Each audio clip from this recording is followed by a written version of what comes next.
Labdien! Mani sauc Toms, un šis ir raidījums 3/4. Mūsu filmēšanas komandai radās iespēja doties uz Norvēģiju un aplūkot, kā tur tiek risināti ar invaliditāti saistīti jautājumi. Par to arī stāstīsim šajā raidījumā, taču vispirms Sintīs padoms par autostāvvietām, kas paredzētas cilvēkiem ar invaliditāti. Sveiks, Tom, un sveicināti skatītāji! Šodien es pastāstīšu jums par invalīdu stāvvietu izmantošanas kartēm, par to, kā tās var izmantot visā Eiropas Savienībā. Agrāk, lai stāvētu invalīdu stāvvietā, varēja jebkurš cilvēks iegādāties lielveikalā vai benzīntankā tādu dzeltenu uzlīmīti, ko uzlīmēja uz automašīnas, un tad varēja stāvēt invalīdu stāvvietā. Bet jau kādu laiku tas ir pamainījies. Lai stāvētu invalīdu stāvvietā, nepieciešama, kā es minēju, šī karte. Un, lai karti dabūtu, jābūt ir kustību traucējumiem, kā arī jādabū par to attiecīga izziņa.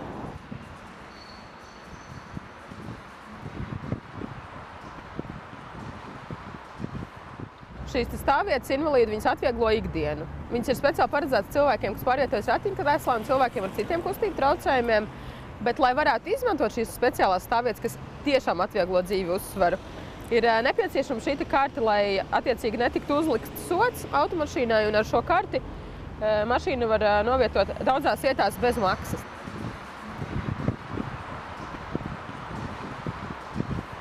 Tātad man ir šāds ļoti jauks buklets, kas patiesībā var ļoti noderēt, ja ceļo, jo te ir visas Eiropas Savienības valstis un norādīts tas, kā var izmantot šo invalīdu stāvēšanas karti. Atšķirsim šobrīd Latviju,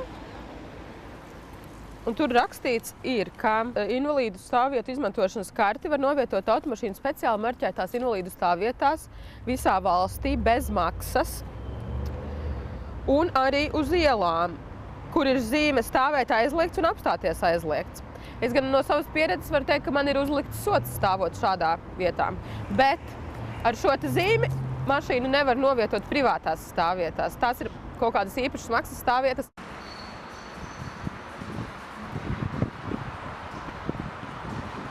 Šī karte priekš manis ir kā biļete uz brīvību, jo ar šo karti es varu likt mašīnu bez maksas visās pašvaldības stāvvietās Rīgā, ko es arī izmantoju.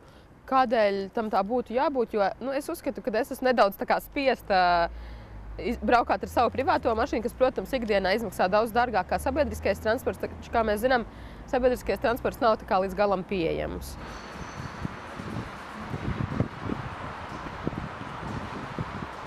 To var izmantot arī cilvēki, kuri paši nevada automašīnu, taču viņiem ir kustību traucējumi. Vienkārši kādam radiniekam vai draugam var ievietot šo mašīnā, un viņš arī var jums palīdzēt. Invalīdu stāvvietu izmantošanas karte neatiecas uz personu, bet gan uz transporta līdzekli, ar kuru brauc invalīds. Tātad viņu var vest kāds cits cilvēks, viņš var braukt pats. Un tātad tas nenozīmē, ka, ja ir izsniegta šī karte, tas ir uz vienu transporta līdzekli.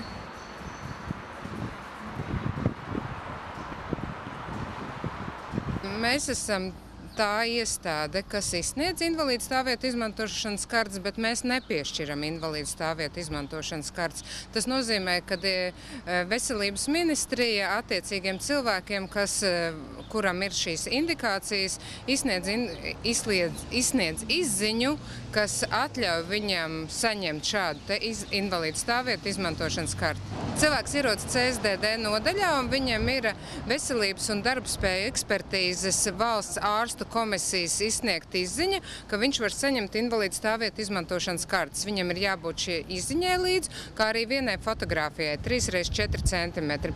Invalīdu stāvvietu izmantošanas kartes izsniedz arī pirmās grupas redzes invalīdiem, un tad viņiem CSDD ir jāuzrāda šī invalīda apliecība un arī jāuzrāda tā 3x4 fotogrāfija jāiesniedz. Un maksa par šo pakalpojumu ir 86 eiro centi.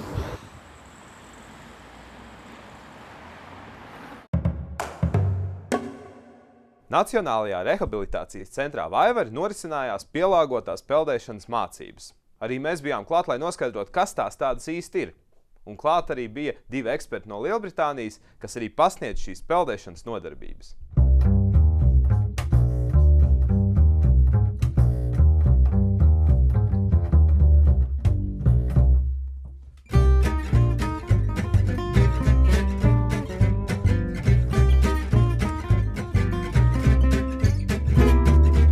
Inclusive swimming is really about ensuring that people with disabilities have the same equal opportunities as anyone else without a disability to take part in swimming, whether that be recreationally or whether that be competitively.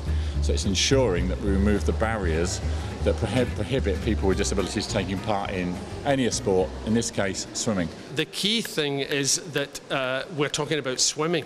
And I think we're not talking about hydrotherapy, we're not talking about rehabilitation. We're talking about how swimmers with different abilities can move through water as effectively and as efficiently as possible. So we have to look at the way they are in the water, and then we have to see which parts of their bodies we can use to maximise their efficiency in the water. What we're teaching is principles of how you adapt and change the way in which the environment itself may be the barrier for participation. So sometimes, for example, it might be that the swimming coaches think, oh, I don't know nothing about that person's disability. What we really want to do is make sure they focus on their person's ability rather than their disability, which is important. Sometimes we see the wheelchair user, sometimes we see the person with visual impairment.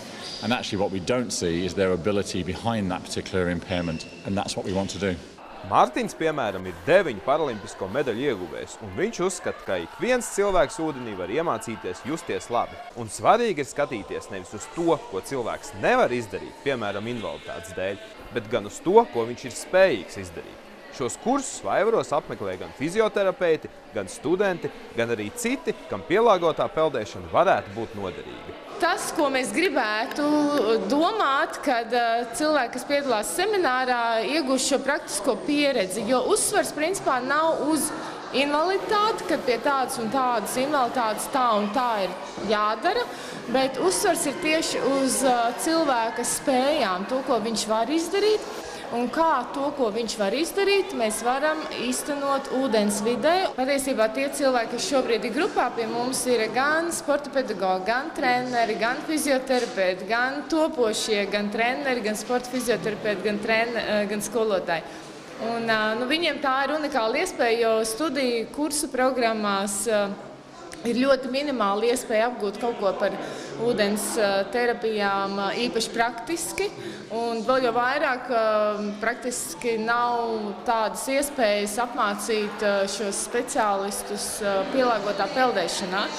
Everyone can get in water and everyone can enjoy the feeling of being in water and water flowing over their bodies, whether that's with the support of another human being or the support of swim aids like the float station, or whether it's from learning how to control themselves, balance in the water. All of those things are possible for the widest range of young people. Protams, paralimpiskās spēles būtu lielisks iznākums, un tas pat būtu iespējams, jo pasniedzēja atsauksmes par grupu ir ļoti pozitīvas. I'm actually from Scotland, so I think they're having to translate from my Scottish accent into English and then Latvian. So they've got 2 translations. But no, they're great. They're very enthusiastic, I think, as you saw in the session. And we're looking forward to having 2 more days in their company.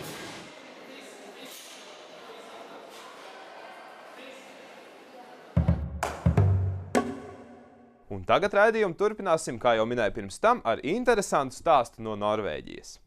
Valsts dienvidos ir pilsēta ar nosaukumu Kristiansanda. Lielā mērā tā uzskatām par zvejnieku pilsētu, bet vasarā tā kļūst par kūrortu. Lai gan vasara šajā vietā nav garāka kā pie mums Latvijā, tomēr vasaras laikā pilsēta ir pārpildīta ar turistiem. Lai varētu jums pastāstīt vairāk kā tikai vispārīgus faktus par šo vietu, pilsētas izpētē aicinām palīgā Norvēģijas neredzīgo biedrības Kristiansandas filiāles darbiniekus.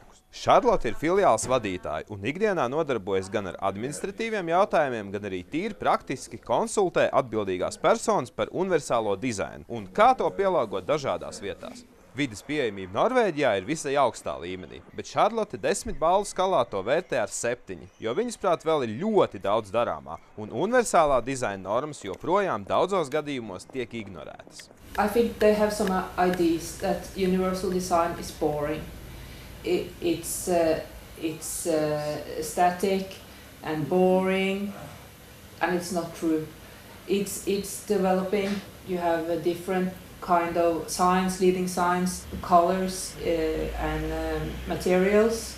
And if they want to design things for universal design, it's really many things to do, and many good ideas can be used. Lai gan Norvēģiju salīdzināt ar Latviju var šķist nepareizi, dažādo ekonomisko atšķirību dēļ tomēr novērojām, ka daudz problēmu, kas ir aktuāls pie mums, arī Norvēģijā joprojām ir jārisina. Piemēram, šobrīd mainās personiskā asistenta pakalpojuma piešķiršana, un to vairs nevarēs iegūt tikpat vienkārši kā līdz šim. Arī vides pieejamības prasības gluži kā Latvijā daudzos gadījumos tiek ignorētas. Pavisam nesen pilnībā atjaunot Kristiansandas pašvaldības ēka. Mums, protams, tā šķita visai pieejama, bet Šarlota norāda uz vairākiem trūkumiem, ko pašvaldība esot apsolījusi labot.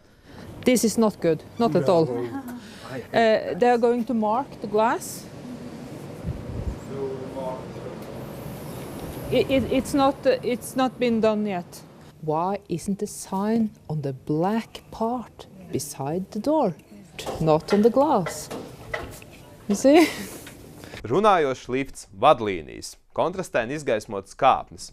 Bet, ja norāde ir novietot nepareizā vietā, tad ēku var uzskatīt par nepieejamu. Ja mūsu vides pieejamības ekspertiem ir jāskaidro, ka uzbrauktuve nedrīkst būt stāvāk par 8%, tad Norvēģijas universālā dizaina ekspertiem uzmanību jāpievērš pavisam citiem jautājumiem. This one is useless. Maybe it's nice to look at and maybe it's funny, but the function, where's the function? Is it for human use? For children, maybe. Maybe. Ja dīvānam nav atbalsta rokturu, tad tādam dīvānam nevajadzētu atrasties sabiedriskā ēkā, jo veciem cilvēkiem varētu būt sarežģīti vai neiespējami no tāda piecelties. Tāpat arī ir aktuāla problēma ar vēsturisko bruģi. Visā pilsētā izveidotas vadlīnijas cilvēkiem ar redzes traucējumiem, luksofori aprīkot ar skaņas signālu un taktīlo brauktuves attēlojumu. Taču ir dažas vietas, kur akmens bruģis ir izvietots, un vietēji ar to nemaz nelepojas. This is for the wheelchair, so the people can get a massage. Citviet savukārt akmens bruģis izmantots kā vadlīnija, lai cilvēks, kam ir redzes traucējumi, varētu viegli orientēties vidē. This is a fishing place for disabled. This is the river and that is the sea. So it's the end of the river. So when the salmon comes from the sea, it goes up the river. The wheelchair down and then you jump into the water. Arī peldēšanas vieta ir izstrādāta tā, ka cilvēki, kas pārvietojas riteņkrēslos, var viegli iekļūt ūdenī un arī izkļūt no tā. Bērnu laukumi viegli pieejami bērniem ar dažādu veidu invaliditāti. Vadlīnijas izvietotas te ikvienā ēkā un uz ikvienu trotuāru. You can see this table. Then you can put the wheelchair at the end, so it's longer out there, and you can join your friends.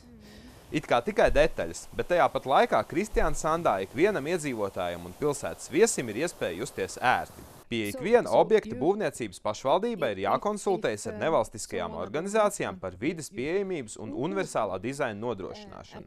Šis ir ļoti būtisks nosacījums, kas var palīdzēt uzlabot vides ērtāku izmantošanu. Tas neprasa būtisks budžeta ieguldījums, taču joprojām Latvijā no šīs idejas cenšas norobežoties. Lai arī Norvēģijas attīstības līmenis mums var šķist tāls un nesasniedzams, tomēr sociālajā jomā mēs varam daudz ko mācīties. Un bieži vien problēma risinājums slēpjas ne tikai naudas daudzumā. Bieži vien tā ir izpratne un attieksme pret mūsu darbu un līdzcilvēkiem. Tas arī šajā raidījumā viss. Paldies, ka skatījāties raidījumu 3/4 un tiekamies jau pēc nedēļas.